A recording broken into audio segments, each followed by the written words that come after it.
All right, so we are live. We didn't do a webinar last week, so something was definitely missing from my week last week. So I'm glad that we are back and talking to everyone and seeing everyone logging in. I always say this is my favorite part of the webinar. I mean, other than talking to our amazing panelists, is seeing everyone log in. You know, it's like the Price is Right wheel, you know, that keeps turning around with everyone logging in and seeing it. Alfredo Gonzalez, nice to see you. So as always, the chat is available. Let us know how you're doing. Let us know where you're dialing in from. We have a really great panel today, and I'm super curious to go through this conversation because we have two panelists that were on our very first webinar back in March, and two new panelists that have never been on one of our webinars before. So I think it's going to be really great to hear if any of your strategies have changed from March that we talked about way back when. I counted them up. This is our 16th webinar, which I love. I love that everyone is still engaged in them, and we're continuing to stay connected throughout this craziness that I don't think any of us would have predicted that would go on so long, or that we would still be in the positions that we're in right now. Floyd Kennedy from Colorado Springs. How are you, my friend? Lisa from Memphis is in the house. She brings some positivity and some realism to us when we start getting off track. So thank you, Lisa. Hope you had a great holiday. I hope everyone had a great holiday. We took a little bit of time to step back and take a deep breath and kind of refocus. So, which is why we took last week off from the webinar series, but we're back and ready to go and ready to continue these conversations. So we're super excited about that. Spy Museum, love that. I love Carolyn. So she's been on like every single one of these webinars, and I don't even have to say it. Like in her chat, she's like, hey, who's going to Connect Tour? I didn't even have to say that we were doing a show in September. So I'm excited about that. Thanks, Carolyn, for promoting us. We appreciate it. So we are going to have a great conversation today. So as people are still logging in, we're at a little over 100 right now. We have about 200 registered for the webinar. I'm just going to let us get started because I know you're going to have tons of questions for this panel. So I want to use every bit of time that we have. So Robin, you are to my left. And I feel like the Brady Bunch with all of these little boxes here. So, for everyone on the call, just like some housekeeping notes, I'm in gallery view so I can see everyone. Obviously, if you want to be in speaker view, that's good. But if you want to see everyone's screen at the same time, click over to gallery view. Please use the Q&A for your questions. We're going to get to them in the chat too, but it's sometimes easier for us to keep them all in one location so we can get to each one of your questions. If for some reason we don't get to all of the questions today, we will have our panelists answer them and send them out in the takeaway email that we'll send out tomorrow or Monday morning. And I would be remiss if I didn't say thank you to Betsy Cooper from Tour Operator Land, because she has been our continued sponsor for all of our webinars. It's a great tool for operators and suppliers alike. So if you need to know more about Tour Operator Land, Betsy will put her email in the chat, and please contact her to let her know. So off to my left is Robin Sammartino. I always get that wrong, and I'm sorry, Robin, but Sammartino. We had Tresie listed, and unfortunately she had a family issue come up. So Robin has jumped in to take over for Tresie and talk to us about what World to Meet is doing. So Robin, thank you for being here. I really appreciate it. No problem, Shari, my pleasure. Right down below Robin, at least on my screen, is Chris Ellis. He was back with us for that very first webinar. So Chris is the CEO of 7M Travel Holdings. Chris, thanks for being back with us. Good to be back. I'm off to, well, directly below me and off to Chris's right. I don't even know why I'm trying to talk to you guys about directions, but Kari is with us from ALTOUR, the VP and Head of North American Sales. So Kari, you're new to our webinars. Thank you for joining us. Thank you for having me. Forward to the conversation. And down at the very bottom of my screen, but definitely not in the bottom of my heart, is Faisal Sublaban. So Faisal, you have a new title, and it's long, so I'm going to try to get it all right.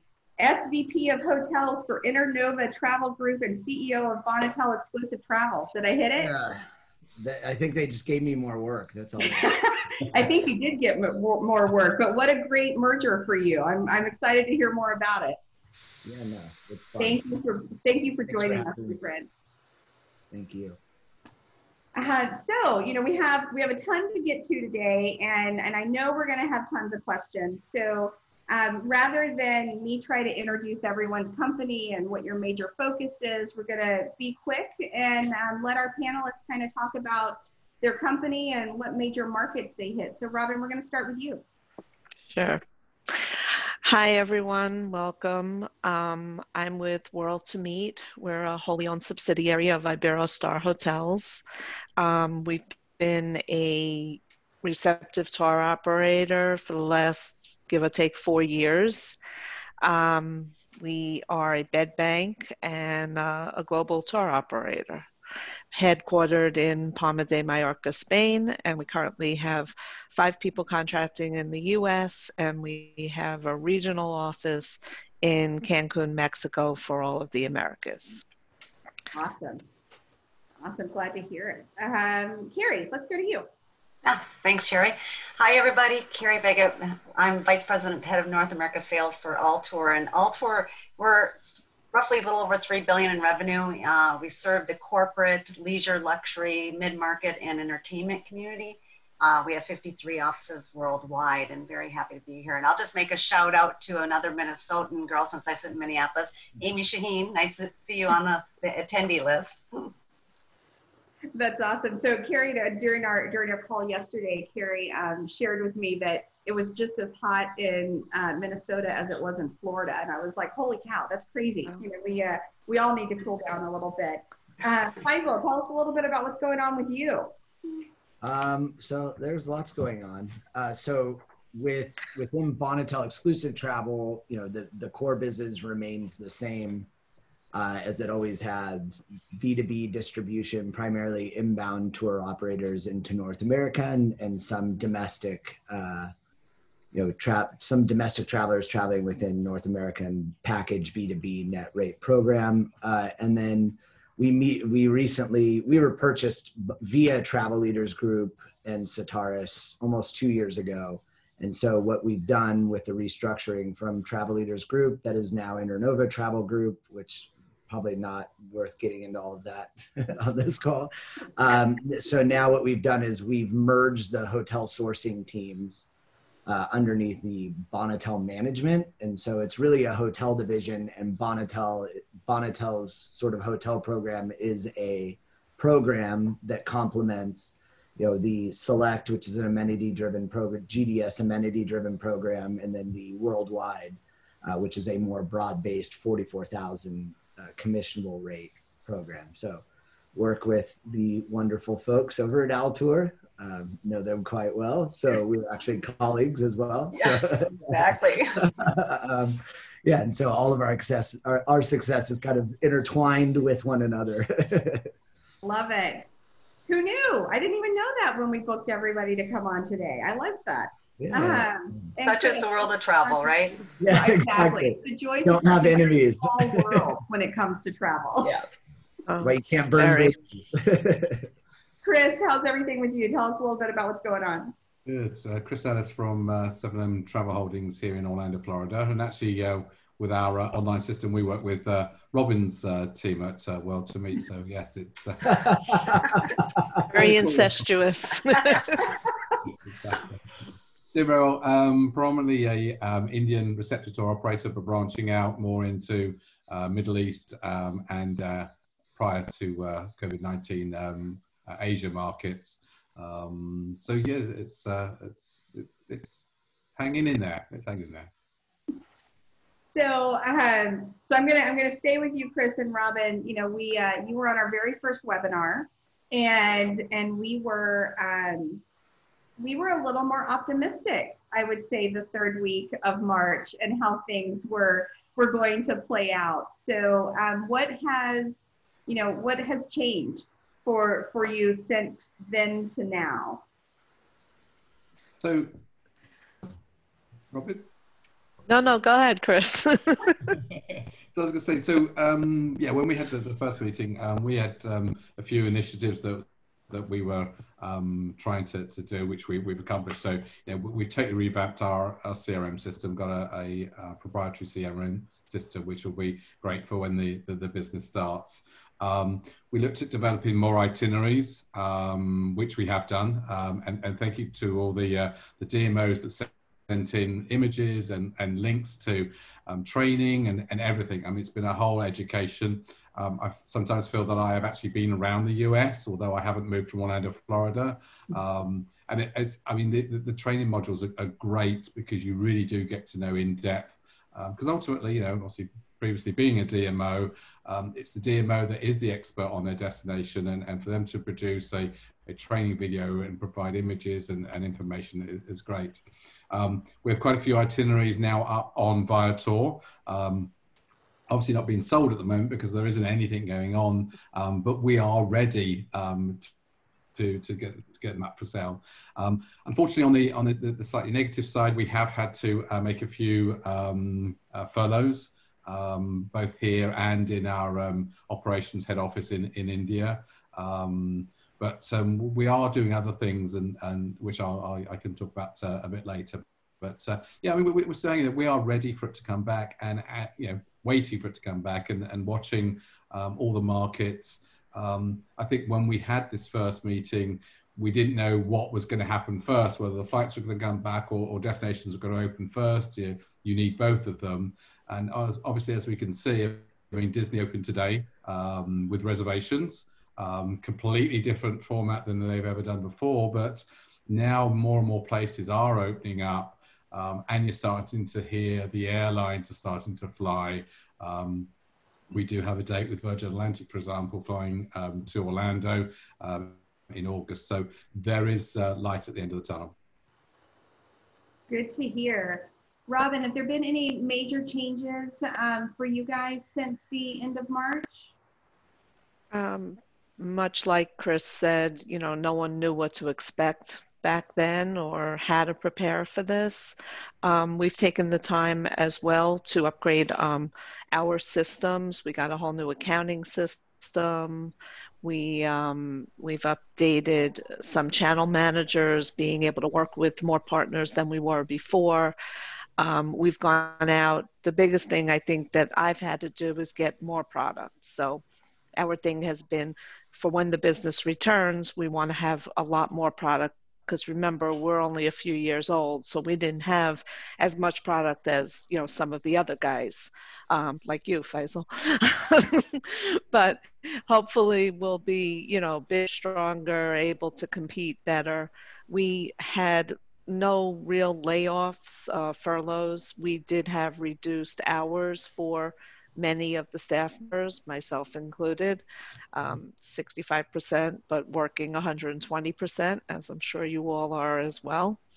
Been talking to a lot of new partners and trying to get great rates and trying to prepare for when the business is coming. One of the key things that we've done over in Spain is they bought a couple of airplanes. So we're going to be running our own flights next year. Not currently scheduled for the US, but for the Caribbean, Mexico, and parts of Europe.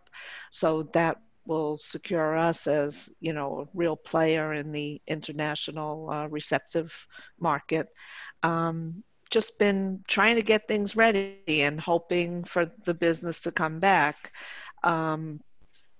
You know, Broadway is delayed, and I contract mostly the Northeast, but, you know, there's so many setbacks that keep happening, and with no flights coming in, who knows when the business is going to come back. So we're just waiting. I did hear the other day that Portugal is going to be opening to the Americas, so I guess that's good. We'll take anything we can get, for sure. Exactly. And we're also trying to concentrate on some domestic business that we never really did much of before, but going out and trying to get more domestic clients. So. And you know, we've heard a lot of people pivoting to that. And within this time, I think from whether you're a supplier or a buyer, we've heard the same thing, that you've been taking the time to kind of look at your product, see what works, what doesn't work, if you need new product.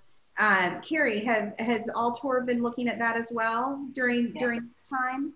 Yeah, that's spot on. We're taking the downtime to align everything. And as ALTOUR and Travel Leaders Corporate are aligning right now, we're also making sure that the right products, that between the two organizations, we're maximizing the right products.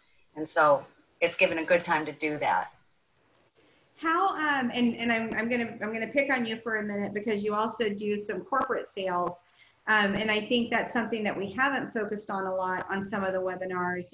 How have you seen an uptick in that, or have they stopped completely? You know, kind of what's been the flow for corporate sales in the past several months? Well, from a revenue standpoint, from our clients, we saw the bottom in June.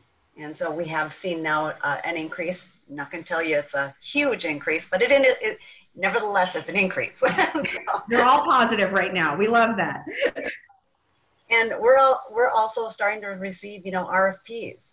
So, clients are also taking this time to say, if my travelers are not on the road, great time to evaluate my program.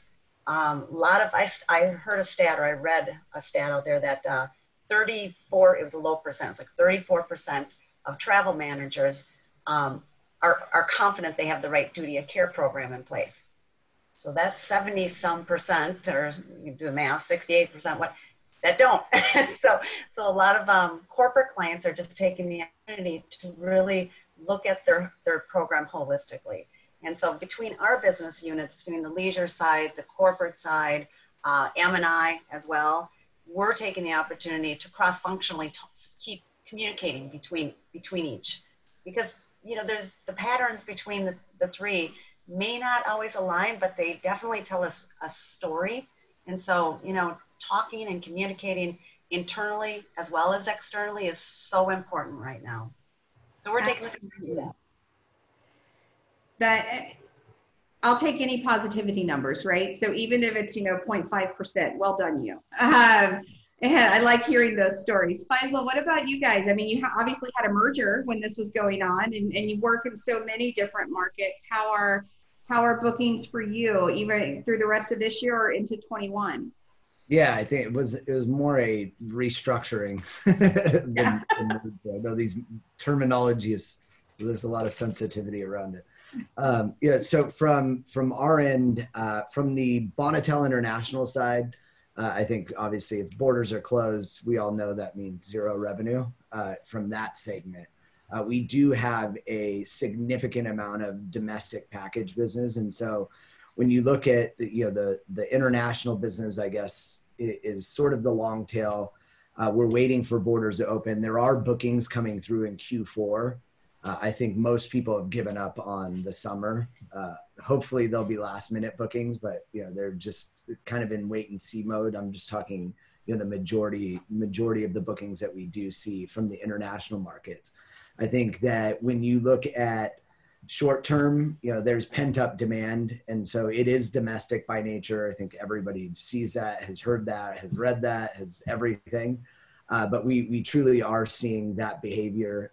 What's interesting is how short the booking windows are. So, obviously you have a lot of activity in the leisure space within 45 days to 30 days. But we're seeing a significant amount of bookings between, 1 and 2 days prior to arrival. So people are just saying, I'm tired of it. I want to get out. I want to go somewhere, and driving and or potentially booking a flight. I think something that Chris referenced, it is tied. It's the chicken and the egg with airlift, and I would add, borders being open as well. But, I was on a call with our SVP from the airline side, from the Internova travel group, and, American, Delta, United, they are ramping up airlift. They did cut a lot of the flights that we're going to launch for the month of July to Europe for obvious reasons. But you know, we have reports coming through where they're adding airlift into almost everywhere that they had into Mexico. So Mexico is opening up. They're adding larger planes into destinations that maybe traditionally weren't, you know, they'd have one flight. Well, instead, maybe they can't bring another flight, but they're now bringing in the larger aircrafts that are sitting and available. And so, you know, there is the short-term demand that's being filled. And then I think, you know, the reality is there's a whole other segment that are waiting for their friend to go or hear some positive news, hopefully from us on this panel and everyone that's on, you know, this webinar today, in order to feel more comfortable to travel. And you know, they're waiting for the friend to come back, say it was safe and amazing, and then they're going to go. Then I think that'll happen in fairly short order. And then the last one, there's just the traveler that's not going to travel until there's a vaccine, and there's not much we can do. Yeah, for sure. And, you know, there's been some great consumer sentiment surveys that have been being done. And, you know, Longwoods International just had one come out this week. And it was, I mean, you can see the flow. You can see that, yeah, no, we're definitely going to do a summer trip, or we're going to do a trip in the fall. And then that's changed, and you see where that's working. But I agree with you. Word of mouth is a big thing. And if their friends do it, you know, or if they come back with good stories and they were safe and clean, we might see that. And I know everyone that dominated our conversation for the first couple of webinars was, how do you get that safe and clean information out? And I think all of our attendees have done a great job. DMOs have done a great job of getting that information out. You talked about domestic and the domestic packages that you have. We've seen a lot of Receptive tour operators that has started pivoting to some more domestic product. And I think Robin and Chris, you know, made a comment about that. Chris, you know, are you looking at more domestic product, and have you put any of that into place? So under the contracts we have with a lot of the theme parks, we can't. We get some specific contracts for the India, Asia region. So we wouldn't have the product out there to be able to offer it. And it's not something that we specialize in. So we talked about it, we reviewed it, and feel that it'd be best to, you know, stay with the market that we're good at and known at and have the reputation for, rather than trying to go into the domestic market at this stage. Got it. And Robin, you mentioned that you guys were doing a little bit more domestic. Is that some of the product that you've been focused on? Yeah, I'm trying to get product in places we didn't have before, secondary, tertiary cities. Things that might be good for the domestic market, not so much for the international, but we hope the international will use it when they do come back. We're also, to go back to the bookings, like Faisal was saying, we're seeing very little for this year. And if it is, it's for at least out to Q4, but we're seeing a good influx of bookings for next year. And we actually peaked in June, where we were doing basically little to nothing before that. In June, we had a big spike in bookings, and now July, not so much, because now they're talking about the virus reoccurring and everything. So it's dropped down a little bit. But yeah, we're concentrating on getting business from wherever we can get it from at this point. I think all of our attendees are doing the same thing on the call, and they love any business coming in. So we've had a couple questions, so I want to get those answered right away. So Amy from right here in Tampa, that is around the corner from the Florida Aquarium, around the corner from where I am, specifically when it comes to attractions, she wants to know if it's better to contract directly through an operator, or should they be contracting through Viator, Expedia, hotel beds? So direct with you or through a third-party provider. Anybody want to jump in? We don't really do Island. services and attractions. It's something we were looking at doing this year, but obviously we're not. But in previous companies, I always contracted attractions and services directly. I think that's the best way to go. Yeah, Yeah. it is. I mean, I mean, Receptive tour operator. I mean, we are seen as the experts, and we are. That's what we do. We are the experts for the destinations, and when we're trying to sell the product, and when I mean product, it's the whole itinerary. It's where to stay, it's which hotel to stay in, where to go and visit, and to create the itinerary. We don't want to go through a third party to be able to do that. Yes, we also have our product on third party, as I said. Viator actually have our product on there as well. But yeah, no, we're the experts, and to be able to offer that entire package. One thing with the Indian market is it's very, very, very price conscious. So when we start going through other parties, the pricings just go up, and then we lose them. So yeah, direct, please. Got it. So there's also a question specific to Florida. So Tony Sacchero, who is over Orlando Kissimmee Way, curious to know, with Disney reopening, are you hearing any concerns about Florida as a destination for people to come to? No, I think the Disney opening is a positive sign. You've got a world recognized brand that is saying, yes, it is safe to travel, and here's how we're doing it, and here's how we've implemented it. And obviously it's not only here, but they've done it in California, and they're doing it in the parks around the world. I mean, anything like that opening, I mean, Universal now been open, I think about a month. Mm-hmm. All positive news. And when you've got your Faisal mentioned the pent up demand, which everybody has that pent up demand. If it's in the news that Disney opened today, which is going to be on the news today because it was today, that's going to send a great message out to everybody that things are, I don't want to say getting back to normal, but that there's a standard that is acceptable and people can travel again. I'll add to that, from our clients, they're really needing and requesting, very clear and concise protocols. So, that's just so important, especially as things are changing. But as long as they have that, that's really helping build that confidence for getting back to somewhat of a normal state of travel. Exactly. I think we've heard new normal time and again, right? Like what's the rest of the year going to look like? What's next year? It's our new normal. But speaking of a new normal, and Kari, you mentioned you were getting some RFPs in. Have you seen a destination shift because of what's going on? Or are you looking for those secondary cities, the more rural cities? I mean, have you seen a change in bookings? And I'm going to come to all of you for that to kind of see if you heard that from your clients and what they're looking for. Well, on the corporate side, not so much of a destination shift as much as just trying to get back into travel. Right. On the leisure side, we have a pretty big increase in our domestic bookings. So national parks are just packed. Private charters are very much kind of top of mind. Even RV rentals with, this is just more experiential travel, but RV rentals with a chase car behind. So there's no touch, there's no, so it's, I guess it's just, the nuances around travel has changed slightly. Obviously, they've changed. Right. And people are still wanting and finding ways domestically to get out there.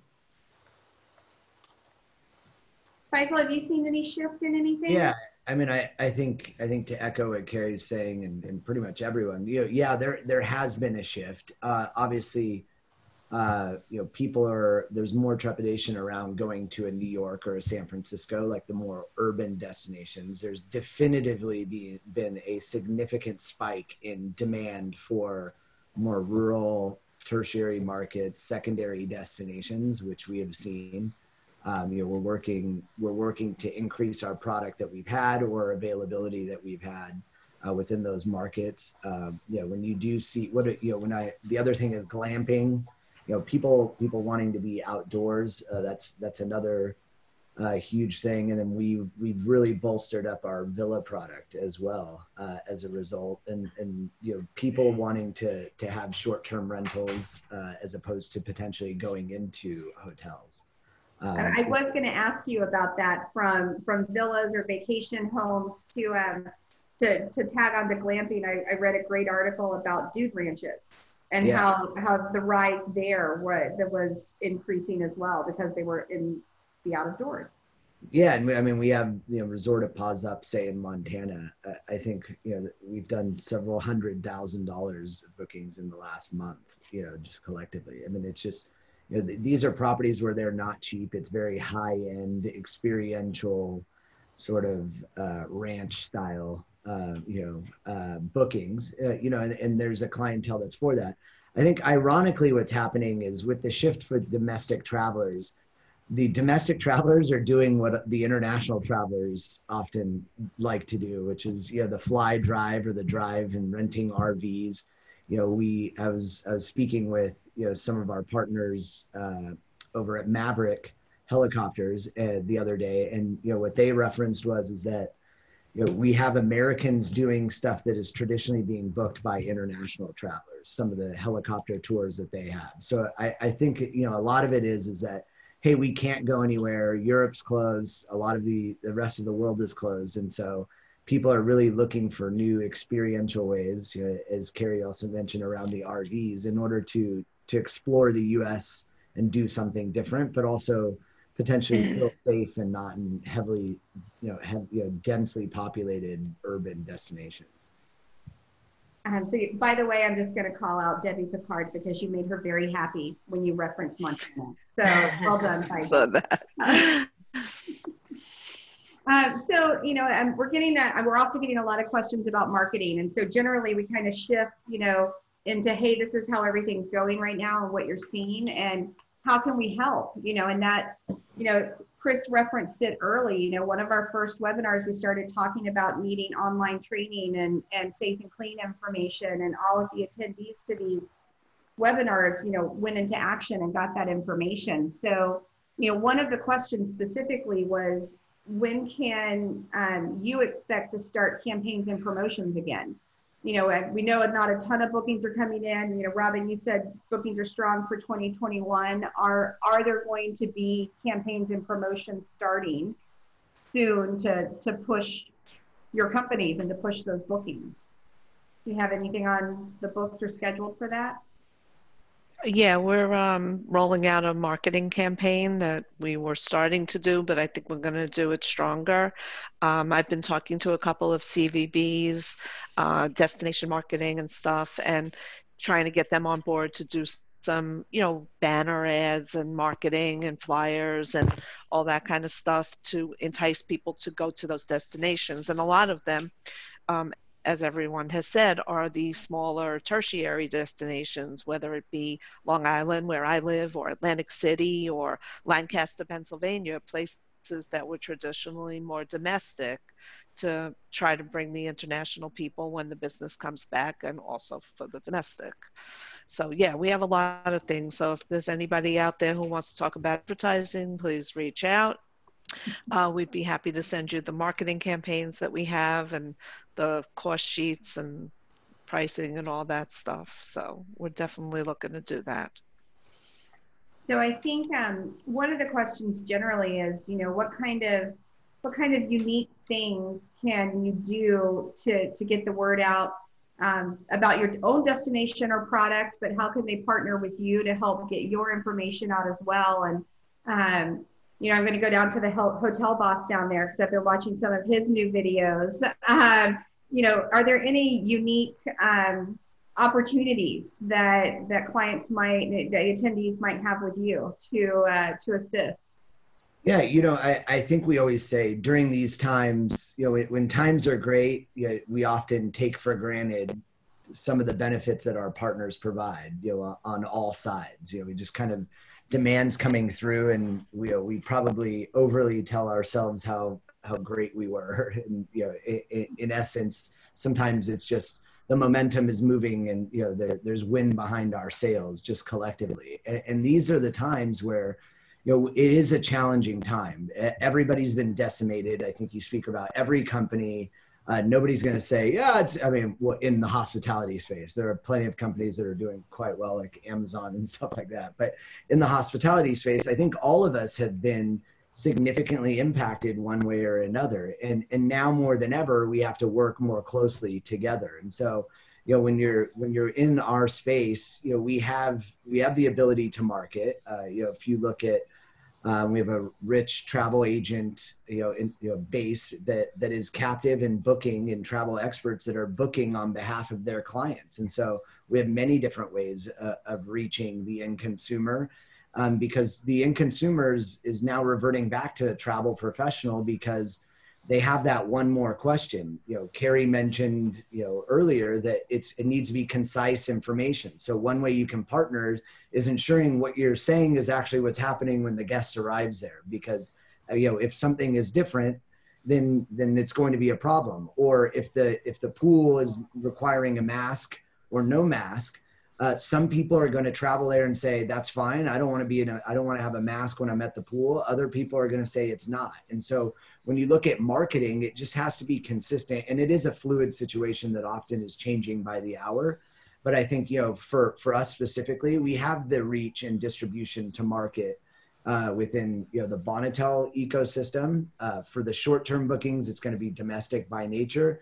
If you look at Internova Travel Group, we have several divisions that, are very prominently positioned in order to drive demand. And from the Internova Travel Group side, we have very large, rich partnerships with the airlines as well. And so we can, if we're putting together a package or an itinerary, a lot of these agents are used to selling summer for the, summer in Europe during this time. And now we're pivoting away. They are still travel experts and have a rich database of clients that are looking to book. And so if we put together packages, exclusive offers, those sort of things, we can push them out. And especially if it's backed by very transparent and clear information, our partners' ability to deliver like they always do, that's kind of where the opportunities exist. I definitely don't think people should just sit on their hands and say, well, it's tough, I'm going to just lower my rate and that's it, because that's not really a strategy. And lean on your partners such as ourselves and everyone else on this panel,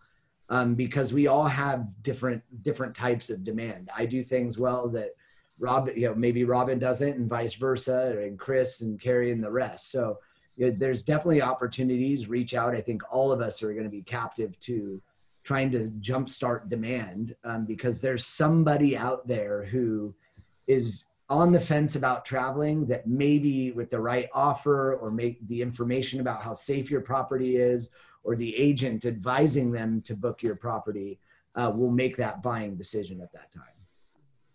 I totally agree with you. And there are about 3 or 4 questions that have popped up just in you answering that last one. So we're going to kind of break them down. One of the questions, and you mentioned offer. So I'm going to come to you, Chris. Is there, what incentive or enticement or offer tends to be working best right now? So at the moment, we're doing a lot of inspirational marketing, both direct to our database and social media on that side. Our main or is India. There are still no flights leaving India. They did open up, but unfortunately, a few places have gone back to lockdown. It's a price-driven market and offers that you can get. But a word of caution, I mean, offering a free breakfast is fine, but we all know, and I just noticed on somebody's, it's Annette who did a road trip. I mean, she said that, the breakfast in the hotels have now changed. I mean, we might be setting ourselves up for failure, because if I'm saying, come and book and we'll give you free breakfast, in their mind, they're going to have a free breakfast, which is a buffet. Not what it is nowadays. So that's not happening. Yeah, exactly. Exactly. But then that goes back to Faisal's point as well, that we are the experts, and that extra question of, is it safe, and okay, what is that free breakfast? What does it entail? And that's where our expertise comes into it. Also, just want to touch on another area that Faisal mentioned about travel times. I can see the traditional travel periods changing. I really can. I mean, obviously Europe is very strong with the school system, and you can't take your kids out of school and stuff. But I think things are going to begin to change, and with this pent up demand, people are going to go, well, you know what, I'm not waiting for just the school holidays, and they will book it maybe last minute, but they may be booking it. Kari, any types of incentives or programs that are working better for the markets that you handle? And I think now's the time as to mention what everyone has said, is to be unique and creative. Maybe, it's not a free breakfast. Maybe it's partnering with an outside source for an experience, instead of that free breakfast, anything along that lines. But what has worked for your markets? Well, that's a little outside of my role being overseeing corporate, but I will say in having dialogue with the different business units, and I asked that question, I was informed that if there is a little incentive, it is allowing you do see that uptick, like you would hope you would see with an incentive, right? There's a question down there that asks about virtual meetings.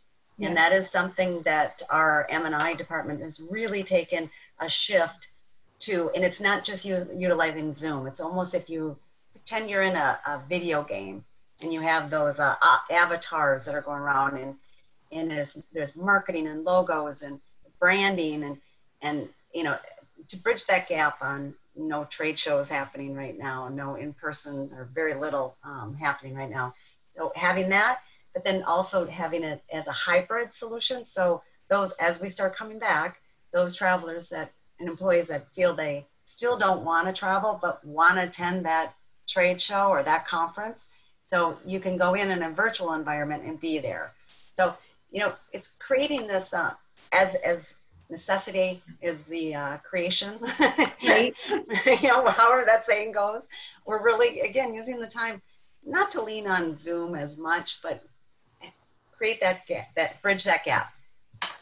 Right. Yeah, I agree. And, we're in the business of actually producing trade shows. So while we are doing in-person trade shows, 2 of them in the fall, 1 in Orlando and 1 in Vegas, at both of them, there'll be a virtual component.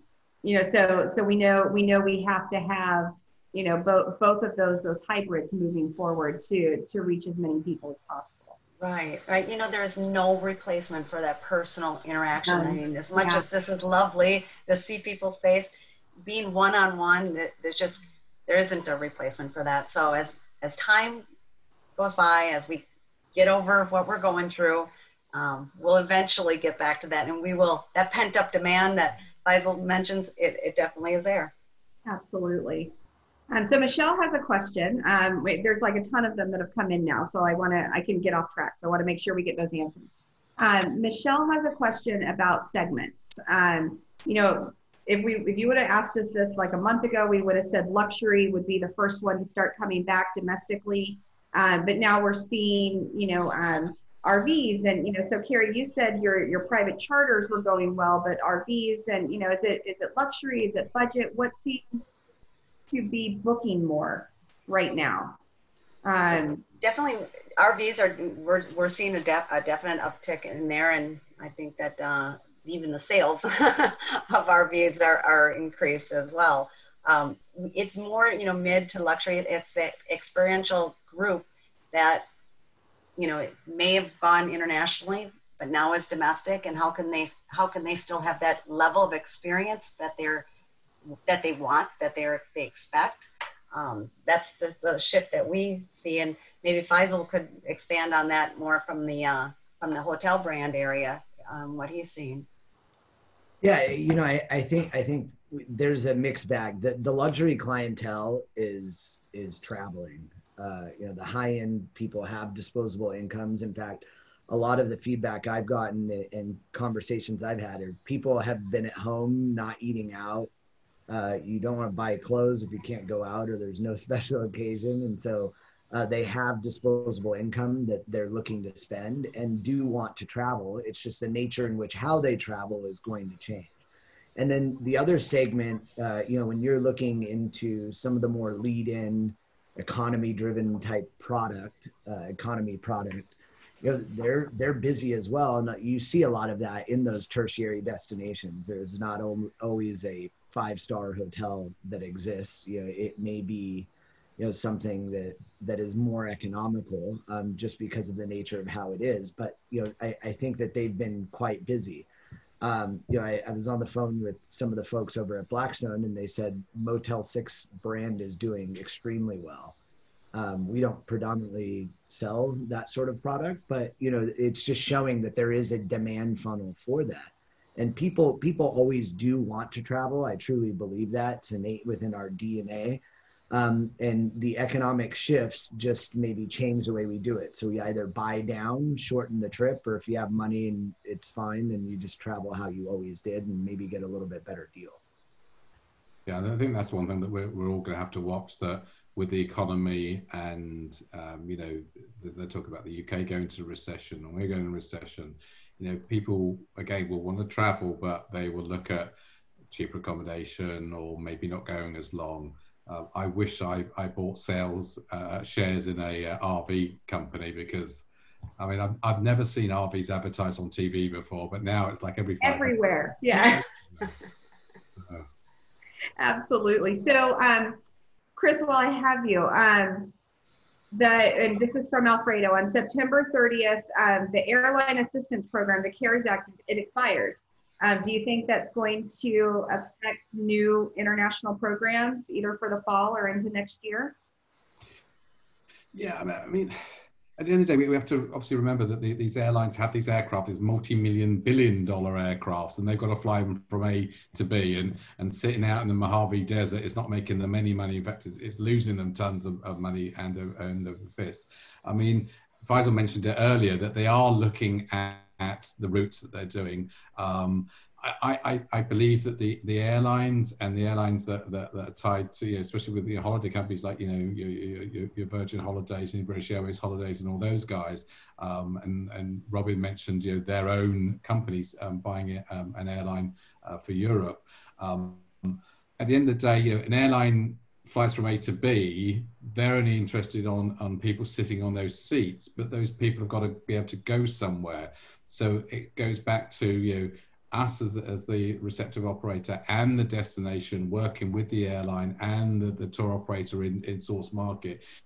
We all need to come together to do these promotions, and there's going to be a lack of funding, because we've all had budgets cut, including them. So if you can start spending other people's money, as we always call it, it's certainly going to help bring back the visitation to the destinations. Got it. So Floyd, I think we've all looked at, on both sides, supplier and buyer, we've looked at our terms and conditions, and we've kind of reworked them in this new normal that we're at. So Floyd from Colorado Springs is looking for, if you're looking at forward bookings, when you're contracting, what are you wanting in cancellation policies? Has that changed for you? And I'm Robin, you're smirking, so I'm going to come to you first. So, is there, as you're looking at new product, when you were doing that, what are, obviously we know that preferences are, like none, but, what's the happy medium there that you're looking for when it comes to cancellation?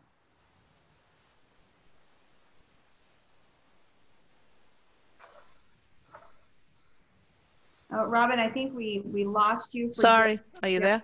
Sorry, my mute button got hit. I think the shorter the better is always what I tell my hotel partners, and especially for this year, because we're living in the unknown. So you got hotels who still want to do, 7-day cancellation, 30-day cancellations. We're not doing any cancellation penalties for this year. And now, next year, we're trying to negotiate lower. We've had tons of bookings for this year that have had to be canceled or rebooked because New York and other cities aren't really open yet, or the flights aren't coming in. It's the shorter the better. That's really all I can say about that, you know. And if we given something, it's going to have to be renegotiated depending on what the future looks like. Faisal, what are you looking at? Yeah, I mean, I think that this has been a nice reality check, because especially when you're paying advance deposits for certain locations and maybe activities in the market and those sort of things, we definitely are seeing, you know, everyone has hopes that, you know, you can get your 20% cancellation policy back, and that people do it for the goodness of their heart, or the in-market hotel or partner DMC that's there. The reality is oftentimes, you know, those are in place because the companies or hotels need them to be in place. And so, you know, for us, we want flexible cancellation policies. I think that there is a market and a clientele that will mandate that. Otherwise, they will not book that property. And rightfully so, it's their prerogative. But if you have more stringent cancellation policies, you better have a very strong, compelling value proposition, because, you know, people are going to book elsewhere. And then, you know, at the end of the day, if it's a desirable property or activity or experience and you want to do it, like I bet you people will pay advance deposits all day long to go be at the front of the line at Disney, for example.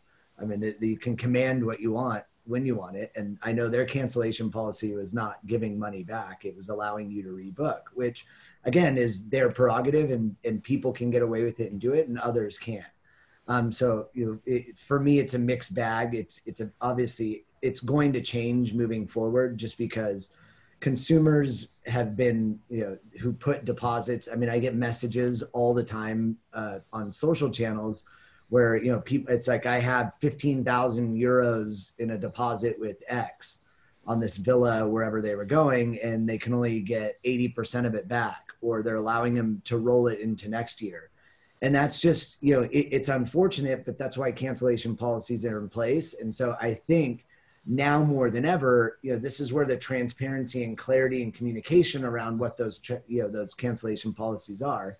If anyone's like me, sometimes I'm like, yeah, just book it. Like, I don't, whatever. It's not, I'm not going to get sick. I'm going to go. There's no way there's going to be volcanic ash that goes on. Like when I go, that's never going to happen to me until it happens to you. And then all of a sudden you're like, oh shit, I should have done that. So, you know, that's like the reality. Exactly. So I do agree with you guys. I think that it's going to have to be fluid, and it's going to change as we move forward. There's a question regarding direct bookings versus travel agent bookings. And Faisal, you mentioned that people are coming back to the agent, you know, coming back to the travel provider because they have those extra questions, and they're concerned and want to make sure that they're covered as they move forward and book travel. But is there a percentage? I mean, has that changed drastically from direct to just a travel agent? Have you seen a change in consumer versus travel agent bookings? I mean, yeah, go ahead. Is she on? Robin, no, go ahead. Okay, you're talking. Yeah, I think we're seeing. My personal opinion is that, and I've personally thought that we were going to see a new renaissance of the travel agent. Anyways, it's just the paradox of choice, and you know, everyone. If you look at just the way human behavior has been prior to COVID, you know, it's instant gratification. You should know what I want, what I like, and people, you know, people value their time and are willing to pay an expert if it means, you know, seamless sort of booking, research, and those sort of things. And I always say, you know, now it's just been the value of a travel agent or a tour operator has just been bolstered. Now, you know, when you look at having somebody to call when stuff is going wrong or borders are closed, that's pretty invaluable in my book. When you look at having one additional question, you know, that's going to be the way of the future for the foreseeable future, because it is a fluid situation and things are changing. And for me, I think, you know, there's also, you know, now if I'm going on a trip with my wife to South Beach, we maybe would stay at a different hotel than if I was going with a bunch of my buddies And if I was going with a family and children, that may be a different hotel. I personally don't care to sit and research it and get it wrong. I would personally rather go through somebody who knows Southern Florida and is the expert. And I think that a lot of consumers are seeing the value of having that travel professional, that travel expert when making those bookings. And then the last part of it is that when you're looking to go into these new destinations, you know, when you're looking at going and taking these tours into areas outside the Grand Canyon, you want to understand who are the good companies, who are the bad ones, who's safe, who would you know would follow CDC guidelines to a T and who wouldn't. I mean, all of those sort of things. I mean, that's not stuff that's easily found on the internet. You know, and a lot of companies, it's never been a focus. But as a travel professional, travel expert, you know who to call, when to call them, and those sort of things. I think if I could add to that, I personally went up to Vermont last week, and you really need a travel agent to explain everything to you of which states you're allowed to travel from, and if you have to quarantine, and what's open and what's not open. There was so many things to consider, hotels that wouldn't let me stay there because I'm from New York, and what county are you from, and you know, is it open, and what's the COVID level, and they get a new list every Friday. It was a lot of information. So I definitely agree that I think it's bolstering our business, that even for domestic, you're going to want to know the rules and regulations of travel. I couldn't agree more. I think the resurgence, who's open? I don't think that travel providers could be more important right now. Yeah, it's also who's open for business. I mean, you know, I know in Vegas there's 2 helicopter companies that are running right now, Batman and Maverick, and that's it. But how would you know? You're just calling around. You know, you don't know unless you have those relationships. Agreed. Yeah. We were up in Vermont, and they said the restaurants and everything were open, but half of them were only open on the weekends, Thursday, Friday, Saturday, you know, not every day of the week, and only outdoor dining. And did you know there's no happy hour in Vermont? Learn something new every day. So I knew this was going to happen. It happens every time we start getting into these conversations. We have 4 minutes left. So in the last bit of our time, I want to give all of our panelists an opportunity to leave us with some wisdom.